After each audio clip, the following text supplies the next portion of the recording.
नमस्कार, जोहार जमुलवासी। मैं हूं विनोद कुमार देव। आप देख रहे हैं i24।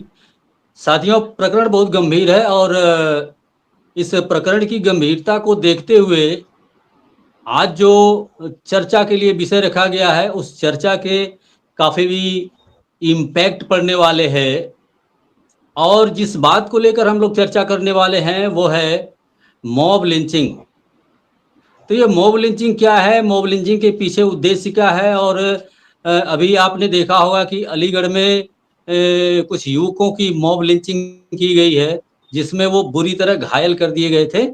और इसके पहले भी बहुत सारी मॉब लिंचिंग्स हुई जिसमें लोगों की जानें चली गई। छोटी छोटी सी बातों को लेकर के, जो अप्रमाणित बातें हैं उसको लेकर के लोगों की मॉब लिंचिंग की गई। और उस मॉब लिंचिंग में एक खास वर्ग विशेष की जानें चली गई और न्याय के नाम पर हम समझ रहे हैं कि शून्य अभी तक वो लोग के साथ में होता रहा है। तो इस विषय पर हम लोग चर्चा करने का प्रयास करेंगे कि क्या कुछ मॉब लिंचिंग के पीछे का रहस्य है और मॉब लिंचिंग क्या है। इसके पहले कि हम शुरू करें, हम अपने गेस्ट लोग का परिचय करा देते हैं। हमारे साथ जुड़ चुके हैं अलीगढ़ से माननीय जनाब राहत सुल्तान साहब, प्रदेश महासचिव राष्ट्रीय मुस्लिम मोर्चा। सर, स्वागत है आपका हमारे चैनल पे। शुक्रिया, थैंक यू। जनाब मोहम्मद हामिद साहब जुड़ चुके हैं, राष्ट्रीय महासचिव है राष्ट्रीय मुस्लिम मोर्चा अलीगढ़ से। और ये राष्ट्रीय मुस्लिम मोर्चा के राष्ट्रीय महासचिव हैं नई दिल्ली से। सर, स्वागत है आपका हमारे चैनल पे।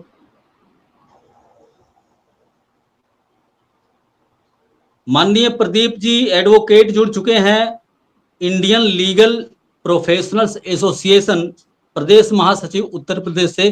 तो सर, आप सभी लोगों का हमारे चैनल पे स्वागत है। सर जमुलवासी, आपको धन्यवाद जी, बहुत बहुत शुक्रिया आपका, बहुत बहुत शुक्रिया।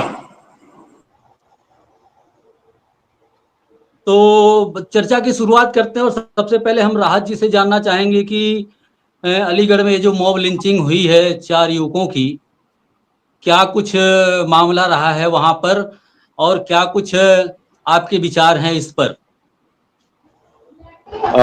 विनोद जी, बहुत बहुत धन्यवाद, शुक्रिया मुझे इस चर्चा में जोड़ने के लिए। देखिए, जो अलीगढ़ में मॉब लिंचिंग हुई है वो अलीगढ़ में तो एक अभी लेटेस्ट वाक़या पेश आया है। इससे पहले जो जितनी मॉब लिंचिंग हुई है, शुरुआत हुई थी दादरी में, केस हुआ था अखलाक के नाम का, एक बेचारे उसको मार दिया था। कैसा वो गाय का मीट बता करके जबरदस्ती उसको, हालांकि वो पूरी तरीके से इनोसेंट था, कोई गाय वाय का मीट नहीं था उसके अंदर।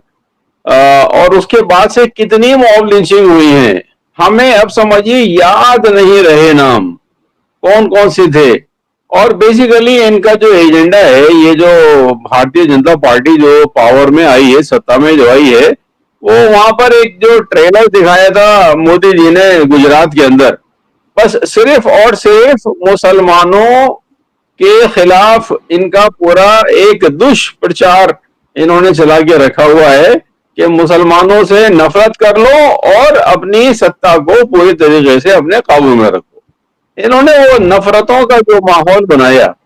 देखिए, इनके जो पिछले 11 साल के अंदर, इन्होंने, आपका आगे का जवाब देने से पहले मैं ये बताना चाहूंगा कि पिछले 11 साल जो अभी इन्होंने जश्न मना रहे ना, तरह तरह के हमारे अचीवमेंट क्या है, सारे के सारे इनके जो अचीवमेंट हैं वो मुसलमानों को खत्म करने के लिए, मुसलमानों को जलील करने के लिए, बस उनका पूरा प्लान है। अब देखिए, मैं आपको देखिए बताऊं जो इनका जो मेन जो अचीवमेंट है। सबसे पहले तो सबसे खतरनाक जो इनका वो है साजिश या जो भी गई है प्लान, जो गोदी मीडिया का जो राइज हुआ है, फेक न्यूज का जो राइज हुआ है, ये सबसे खतरनाक हमारे देश के लिए रहा। हमारे प्रधानमंत्री जी जो है वो वैसे तो मतलब बिल्कुल आम आदमी को हवाई जहाज में टहलाने की बात करते हैं, लेकिन वो तो बेचारा वो ट्रेन में भी कैसे कैसे चल चल करके जा रहा है। अभी आपने मुंबई में देखा, वहां पर कैसे हादसा हो गया, अपना लोग मरा गए। खुद जो है वो पूरी दुनिया में चक्कर लगा लगा करके अपना करोड़ों रुपए का हवाई जहाज, उसके अंदर ऐश परस्ती लेकर के पूरी दुनिया में जा करके उन्होंने तफरीह की, सैर सपाटा किया। और हमारे टैक्स के पैसे से कहां कहां दुनिया में उन्होंने जाके क्या क्या किया। और उसके बाद भी समझिए कि हमारी जो पूरे दुनिया के अंदर जो बेइज्जती हो रही है, अमेरिका से कैसे हमारे बच्चों को निकाला जा रहा है हथकड़ियां पहना करके। अभी आज के पेपर के अंदर था अपना कैसे किस बुरी तरीके से एक IIM बच्चा था, उसको एयरपोर्ट पे जमीन पे गिरा करके 4 आदमी चढ़ करके उसको हथकड़ी हाथों में पैरों में बांध करके भेज रहे हैं वापस। ये और एंटी मुस्लिम जितने भी कानून इन्होंने जो बनाए वो उनका अचीवमेंट है सारे का सारा। आखिरी जो कानून इन्होंने बनाया है वो वक्फ का बनाया है, जिसके ऊपर अभी चर्चा चल रही है, देखिए आगे जाके क्या होता है।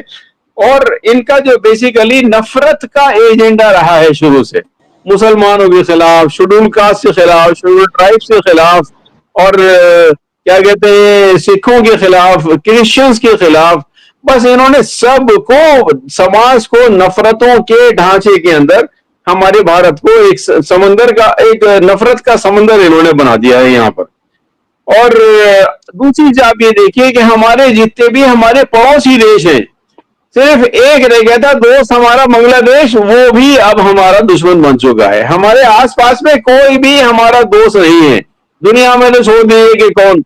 अभी जो हमारे मोदी जी ने बहुत सारे लोगों को डेलीगेशन बना करके भेजा था, वहां का कोई भी हेड ऑफ द स्टेट जो है उन लोगों से नहीं मिला। अपोजिशन और जो खबरों के अंदर आ रहा है वो ये है कि मतलब कि वो वहां गए, सैर सपाटा कर गाना गा करके वापस आ गए। ये चल रहा है इस तरह से, मतलब हमारे बच्चों को यहाँ पर सर यहाँ पर हम आपको रोक के पूछना चाहेंगे जी कि सिर्फ मॉब लिंचिंग ही नहीं है, मुसलमानों के खिलाफ बहुत सारे षड्यंत्र किए गए।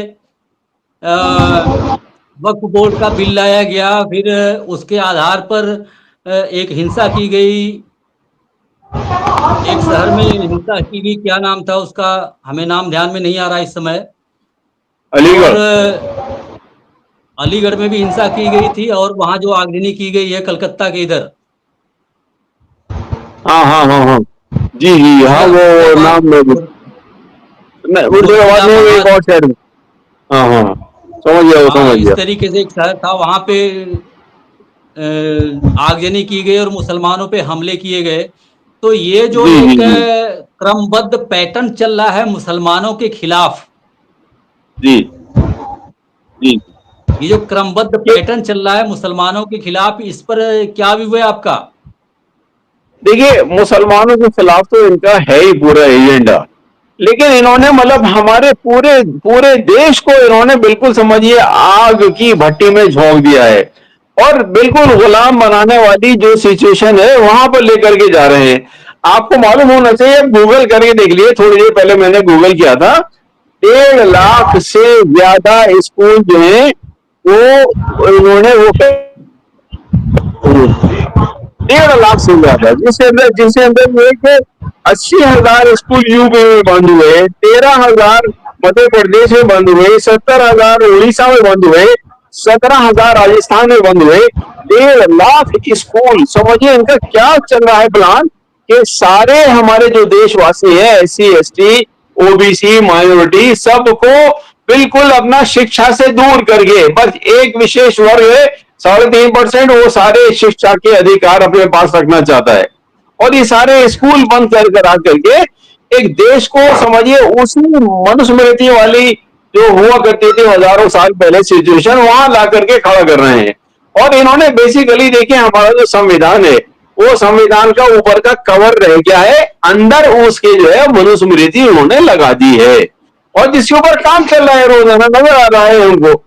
तो ये सिर्फ मुसलमानों के लिए ही नहीं, ये हमारे पूरे देशवासियों के लिए, खास तौर से SC ST माइनॉरिटीज OBC, ये जितनी हमारी समझिए लगभग 90% से ज्यादा जो हमारी आबादी है, उनके खिलाफ ये षड्यंत्र है 3.5% मनुवादी लोगों का, जो हमारे देश को खत्म कर।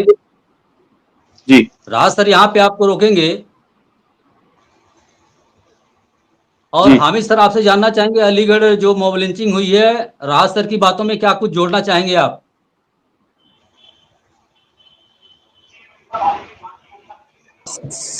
बहुत बहुत शुक्रिया आपका। राहत भाई की बातें बिल्कुल सही है, इनमें कुछ बातें मैं जोड़ना चाहूंगा। मेरी आवाज आपको मिल रही है? जी बिल्कुल आ रही है। जी। तो राहत भाई की बातों में मैं ये जोड़ना चाहूंगा कि देखिए, अलीगढ़ के अंदर जो मॉब लिंचिंग हुई है और जिन लोगों ने की है, वो लोग किस संस्था से जुड़े हुए हैं सब जानते हैं।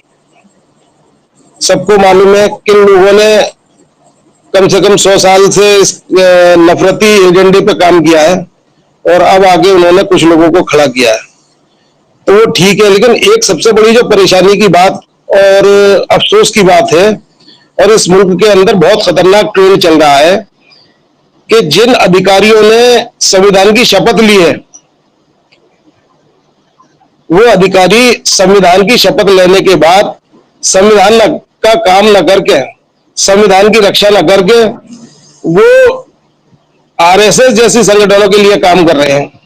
और होता यह है कि जब हमने देखा है कि अलीगढ़ में मॉब लिंचिंग हो जाती है या कहीं भी हो जाती है, तो एक तरफ से एफआईआर नहीं बल्कि दोनों तरफ से एफआईआर कराई जाती है, और उन एफआईआरों के बाद जब कुछ वक्त गुजर जाता है, जब ठंडा हो जाता है मामला, तो जिनके साथ मारपीट हुई, हत्या का प्रयास हुआ, मॉब लिंचिंग का तो नाम दिया जाता है, लेकिन वो हत्या एक खास संगठन द्वारा और उसके जो ऑफशूट विंग है उनके द्वारा की जाती है। उसके बाद जो पुलिस ऑफिसर वगैरह जिसके साथ ये घटनाएं होती हैं, उन्हीं के खिलाफ, उन्हीं पे ही दबाव डालकर ये मांग करते हैं कि इस मुकदमे को वापस ले लो। आप समझ रहे हैं मेरी बात को? सबसे बड़ा जो मसला खड़ा हो गया है इस मुल्क में, ठीक है एक संस्था है, उसने अपने बहुत सारे लोग, करोड़ों लोगों को अपने जाल में फंसा लिया है, हमारे SC ST OBC के लोगों को, और उन्हीं से ही इस काम को करा रहे हैं, हत्याओं को। मॉब लिंचिंग तो ये जो नाम दिया है ये ब्राह्मणवादी मीडिया ने दिया है, लेकिन असल जो मामला है वो हत्या का है। तो वो जो अधिकारी हैं उनको संविधान का काम करना चाहिए, संविधान की रक्षा करनी चाहिए, लेकिन वही लोग जिनके साथ ये ज्यादतियां होती है, हत्याएं होती है या मॉब लिंचिंग जिनके साथ मारपीट होती है, उन्हीं को बुलाकर धमकाते हैं, डराते हैं कि भाई आप मुकदमा वापस ले लो।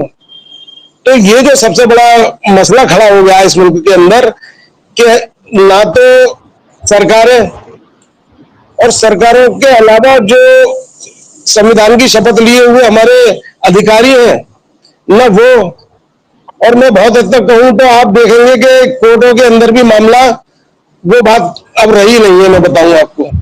तो ये बहुत बड़ी मसला बन गया है कि अगर एक गुंडे, चंद गुंडे मॉब लिंचिंग करे या हत्याएं करे, उनके खिलाफ कठोर कार्रवाई हो, उसके उल्टे हमारे अधिकारी उनके साथ खड़े होते हैं, सरकारें उनके साथ खड़ी होती है, जिससे उनको बल मिलता है। आपने देखा होगा कि अलीगढ़ की घटना में जब जब ये कांड हुए हैं, तो कोई भी सरकार का नुमाइंदा या बीजेपी की तरफ से या किसी जो संगठन करा रहे हैं उनकी तरफ से कभी भी जो पिटने वाले लोग होते हैं या मरने वाले लोग होते हैं, क्योंकि वो एक ही मजहब के होते हैं, मुस्लिम होते हैं या ईसाई होते हैं, SST OBC, इनके साथ खड़े नहीं होते वो किसी भी हालत में। ना कोई इनके फेवर में कोई बयान आता है, और ना ही सरकारें किसी तरह का मरने वालों के, जख्मी होने वालों के लिए कोई इमदाद या पैसा जारी करती है। जबकि इसके उलट अगर दूसरे कम्युनिटी का कोई आदमी मारा जाता है या कोई मसला खड़ा हो जाता है, तो इस सरकारें उनकी मदद करती है। तो इससे साफ जाहिर होता है कि इस मुल्क के अंदर संविधान का राज, जो डॉक्टर भीमराव अंबेडकर साहब का संविधान है, उसका पालन नहीं हो रहा, बल्कि उसके बरक्स, उसके उलट जो काम हो रहा है वो मनुस्मृति जैसी जो किताब है उसके तहत काम हो रहा है। यही मेरा कहना है। आप लोग के मेजर सवाल जो है वो मेरे पास आ चुके हैं। हम वकील साहब से जानना चाहेंगे, क्योंकि वकील साहब इंडियन लीगल प्रोफेशनल एसोसिएशन के प्रदेश सचिव हैं, और हम जानना चाहेंगे वकील साहब कि किसी हत्यारों की गैंग को, कुछ हत्यारों की गैंग है, और वो हत्यारों की गैंग क्या करती है कि कुछ आदमियों को जा करके मार देती है, हत्या कर देती है, अंग भंग कर देती है और गंभीर रूप से घायल कर देती है। तो क्या इस हत्यारों की गैंग को, उन आदमियों को जो घायल कर देती है, मार देती है, इसको मॉब का नाम दिया जाना मॉब लिंचिंग का नाम दिया जाना विधि सम्मत है? जी वकील साहब, तो जी जी, आपका सवाल बहुत बढ़िया है, बहुत अच्छा है, और ये कानूनी दाव पेच वाले लोग समझते हैं। ये मैं जो मोम का जो आप बता रहे हैं कि मोम लंचिंग क्या है, ये मैं वामसेव में जाकर ही सीखा। जो वामसेव संगठन है, मैंने जब मेश्राम साहब को सुना तो मुझे शब्दों के बारे में जानकारी हुई। ये मॉब लंचिंग क्या है मैं आपको बता दूं कि देश में, भारत देश में प्रजातंत्र लागू हुआ, संविधान लागू हुआ 1950, 1950 को। तो इस देश में 3000 साल का जो घुसपैठिया है, ये मॉब लंचिंग उसका मीडिया फैलाता, मॉब का नाम देता है मॉब लंचिंग का। लेकिन जो हत्यारा है, हत्या की जो साजिश करता है, वो इस देश का शासक वर्ग है। तुमने ना मेरी बात को? जी जी बिल्कुल बिल्कुल, आवाज आ रही है आपकी। इस देश का जो शासक वर्ग है, वो मॉम का जो मीडिया, उसका ब्राह्मण का मीडिया है, और दुनिया का मीडिया है, ब्राह्मण उसका एडिटर है। जो ब्राह्मण है, विदेशी है, डीएनए के आधार पर और अपने व्यवहार के आधार पर हम ये नहीं कि चलो विदेशी है, शासक है, लेकिन शासक की जिम्मेदारी ये होती है, जो भारत के जो नागरिक हैं, जो भारतीय नागरिक हैं, और देश का संविधान है, उसके तहत उनकी अधिकारों को दे और उसकी प्रजा की रक्षा करे। ये तो अच्छे शासक का गुण है। लेकिन संविधान के विरोध में जो घुसपैठिया है, ब्राह्मण है, चाहे कांग्रेस का हो, चाहे बीजेपी का हो, चाहे ममता बनर्जी की पार्टी का हो, कम्युनिस्ट का हो, या हमारे SC ST OBC की पार्टी में भी हो, तो वो एक ही काम करता है कि यहाँ के मूलवासियों को किस तरह भयभीत किया जाए। उसका एक आपको मैं उदाहरण दूं। मेरा कोई संबंध नहीं है इतिहास से रहा। वामसेफ में आकर मैंने इतिहास पढ़ा। जैसे पुष्यमित्र शुंग ने राजा बृहत की हत्या की, सम्राट की हत्या की, और भिक्षुओं को कटवाने के लिए एक सर के लिए 100 सोने की दीनारें दी गई। उसमें सर लाने वाले कौन थे, काटने वाले कौन थे? जो आज मॉम के नाम से जो दुश्मन है, ब्राह्मण है, हमारे ही मूलवासियों को इकट्ठा करता है पैसे के बल पर। और हत्यारा कौन है? जो साजिश कर रहा है, मुख्य हत्यारा वो है। तो जो हत्या कर रहा है वो भी हत्यारा है, लेकिन वो ना समझे जाहिल है। देखिए, इस देश में दो विचारधारा काम कर रही है। एक समानता की विचारधारा, जिस विचारधारा को फैलाने के लिए आज हमारे देश में माइनॉरिटी है, मुस्लिम है, सिख है, ईसाई है, जैन है, बुद्ध, लिंगायत है, और SC ST OBC के लोग हैं। तो आप देख रहे होंगे, इतिहास में देखते होंगे, हमारे सिख गुरुओं ने भी प्रचार किया, और इस्लाम को मानने वाले लोगों ने समानता का प्रचार किया। तमाम माइनॉरिटी के लोगों ने समानता का प्रचार, भाईचारा बनाने के लिए, समानता बनाने के लिए, न्याय पैदा करने के लिए, जस्टिस पैदा करने के लिए ये कुर्बानियां दी। ये इतिहास से कोई छुपा नहीं है। लेकिन भारत में हमारा संविधान होते हुए, बाबा साहब अम्बेडकर के द्वारा संविधान दिया गया, और ऐसा संविधान दिया गया कि बाबा साहब को डॉक्टर ऑफ लॉ की उपाधि इंग्लैंड में दी गई, विदेश में दी। डॉक्टर ऑफ लॉ की वही बाबा साहब को संविधान को मिली। आपको जानकारी है विनोद जी? जी जी। तो इतना बढ़िया संविधान होते हुए अब हमारे लोगों को जैसे ही वोट के अधिकार की कीमत की पता चली, वोट के अधिकार की कीमत कहां से पता चली? हमारे पुरखों ने वोट के कीमत की पहचान बताने के लिए अपनी कुर्बानी दी। डॉक्टर बाबा साहब अम्बेडकर के बाद में मानव काशीराम साहब आज हमारे बीच में नहीं। सवाल सर सिर्फ वकील साहब, सवाल सिर्फ इतना है जी कि क्या किसी हत्यारों की गैंग को मॉब नाम दिया जाना विधि सम्मत है? कुछ हत्यारों की गैंग मिलकर के कुछ लोगों की हत्या कर देती है, तो क्या उसको मॉब का नाम दिया जाना? जो हत्यारे एक उद्देश्य के लिए, एक मकसद के लिए काम कर रहे हैं और उस मकसद को पूरा करने के लिए वो हत्या तक करने का काम कर रहे हैं, ऑर्गेनाइज्ड वे में कर रहे हैं, तो क्या ऑर्गेनाइज्ड वे में काम करने वालों को मॉब नाम दिया जाना विधि सम्मत है?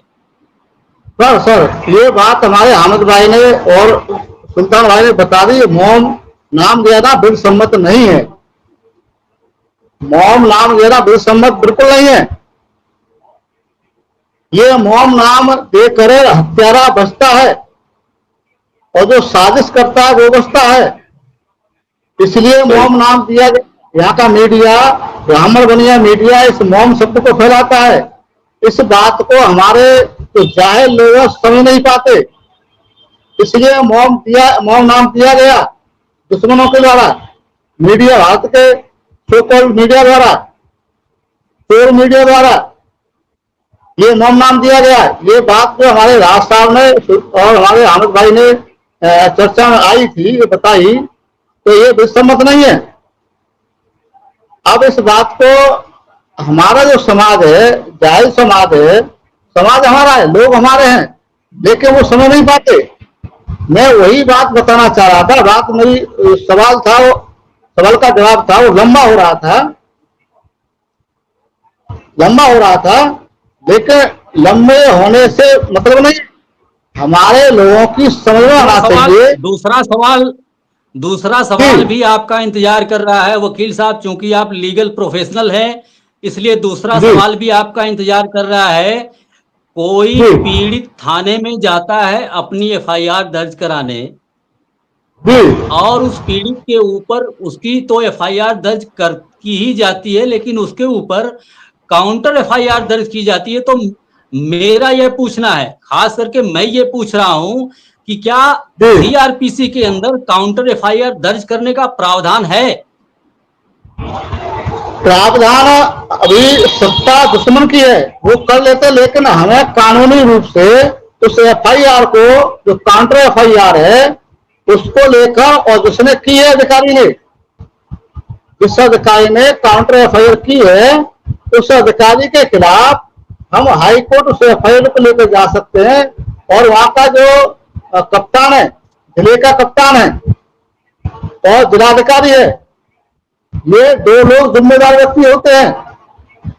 इसकी हमें तुरंत सूचना वहां देनी चाहिए कि ये हमारे खिलाफ काउंटर एफआईआर, हमें दबाव बनाने के लिए, हमारे साथ जो अपराध हुआ है, हमें मारा गया, काटा गया, हमारी हत्या की गई, तो हमारे अपने लोगों को बताना चाहिए। तो उस काउंटर एफआईआर को मुकदमा दर्ज करने वालों के खिलाफ और जिले के वरिष्ठ अधिकारियों के खिलाफ, डीएम, एसएसपी, इनके खिलाफ इन्हें पार्टी बना के हाई कोर्ट, सुप्रीम कोर्ट में जाना चाहिए, तो वो हम सफलता हमें मिलेगी।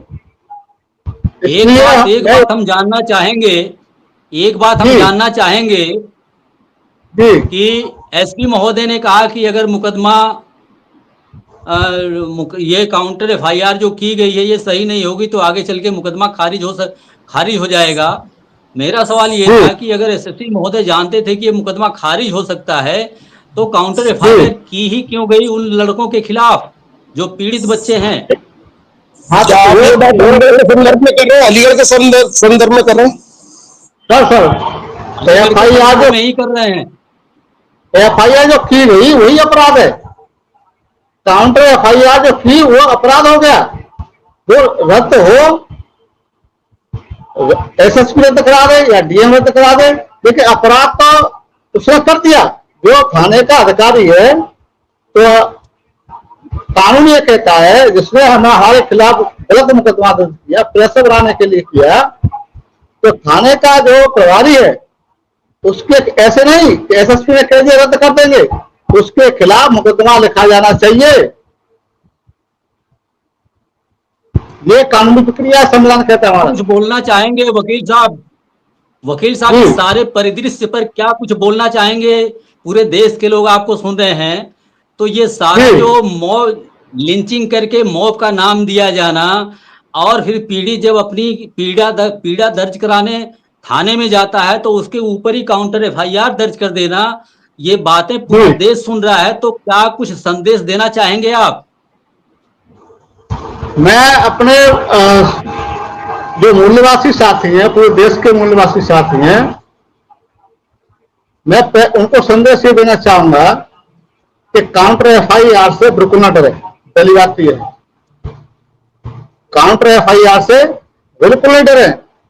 और मैं एक दूसरी निवेदन एक समाज से करना चाहूंगा कि हमारे समाज में दुश्मन ने दलाल भड़ुए पैदा किए हैं, वो हमारे जिनके साथ अत्याचार होता है, मारपीट होती है, बहन बेटियों की लुटती है, बलात्कार होता है, उनको वो जाके समझाते हैं, उल्टा दुश्मन के खेमे में समझाते हैं कि सत्ता में है, उनको डराते, कहने का मतलब डराते हैं।